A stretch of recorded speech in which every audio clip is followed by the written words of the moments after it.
کۆمپانیای BMW ئەڵمانی بۆ بەرهەمهێنانی ئۆتۆمبیل و سەرگەرمی فراوانکردنی ئاستی وەبەرهێنانی ئۆتۆمبیلە لە ویلایەتێکی ناوەڕاستی مەکسیک بۆ بەرهەمهێنانی مۆدێلەکانی ئۆتۆمبیلی کارەبا لە جۆری نیوی کلاس بڕیارە فراوانکردنی ئاستی بەرهەمهێنانەکە 1000 دەرفەتی کاری نوێ بخڵقێنێت لە شوێنی کارکردنەکەی لە ویلایەتی مەکسیک ئەوەی نوێترین گوژمی کۆمپانیای BMW ئەڵمانیا بۆ بەرهەمهێنانی ئۆتۆمبیلی کارەبایی. کۆمپانیای نەوبراو بەنیازە پتر لە نیوەی فرۆشتنەکانی خۆی هەتا ساڵی 2030 بە تەواوی بگۆڕێت بە ئۆتۆمبیلی کارەبایی. کۆمپانیای BMW ئەڵمانی دەبێت زیاتر لە نیوەی ئەو بوجەی لە مەکسیک وەبەردەهێنرێت 500 میلیۆن یۆرۆی تەرخان دەکرێت بۆ دروستکردنی ناوەندێک لەسەر خاکی کارگەکەی ئێستا هەیەی بۆ پێکەوە بەستنی باتری و دەشڵێت نزیکەی 500 کارمەندی دیکە لە ئایندەدا لەوێ کار دەکەن.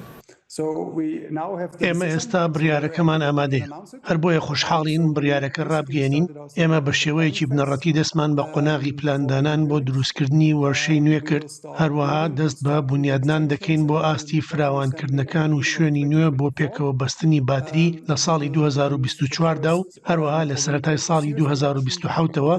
دەست بە زیادکردنی بەرهەمهێنان دەکەین و دواتر دەست بە ئۆتۆمبیلی مۆدێلی نیوی کلاس دەکەین و ئەوەی بۆ یەکەم جار لە نێو کارگەیەکی نوێ لە ساڵی 2025 دەست بە بەرهەمهێنانی لە هەنگاریا دەکەین و پاشان لە میونخ و بۆ ماوەیەکی کورتیش ئێمە مۆدێلەکانی نوی کلاس دێنینە ئێرە واتە بۆ ساندویچ پتۆسی.